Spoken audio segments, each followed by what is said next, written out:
Maluku yang dikenal sebagai Kepulauan Rempah menjadi pusat perhatian bangsa-bangsa Eropa, terutama Portugis, Spanyol, Belanda, dan Inggris.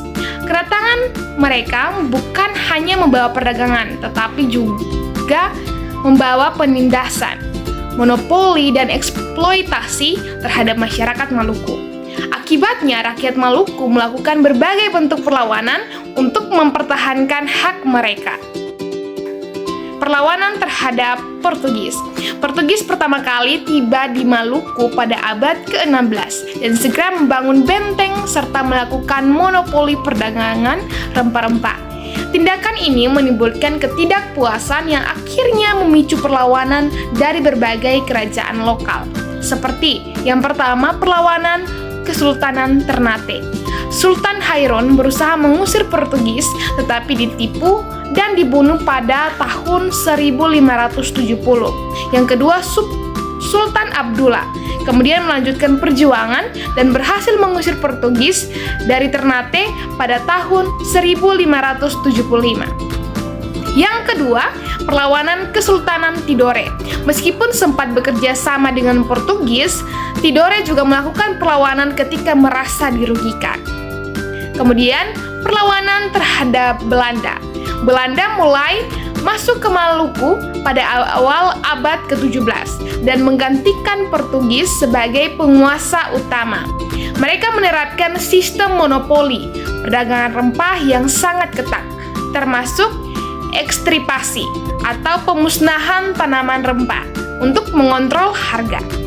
Yang pertama itu ada perlawanan Kapitan Patimura pada tahun 1817. Thomas Matulesi atau yang lebih dikenal sebagai Kapten Katimura memimpin perlawanan di Pulau Saparua.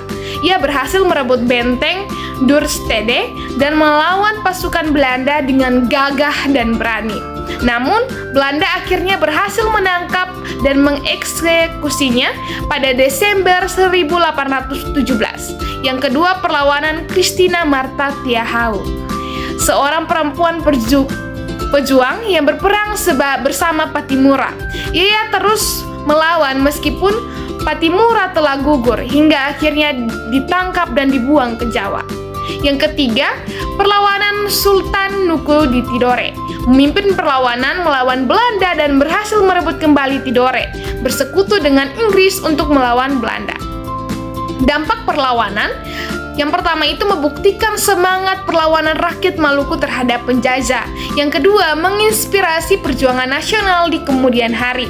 Dan yang ketiga, memaksa Belanda mengubah strategi kolonial mereka. Kesimpulan, perlawanan rakyat Maluku adalah bukti nyata keberanian dan tekad dalam menghadapi penjajahan. Meskipun banyak pejuang gugur, perjuangan mereka tetap hidup dalam sejarah dan menjadi inspirasi bagi generasi selanjutnya. Demikian materi yang saya bawakan. Terima kasih. Wassalamualaikum warahmatullahi wabarakatuh. Shalom, Om Swastiastu, Namo Buddhaya, Salam sejahtera.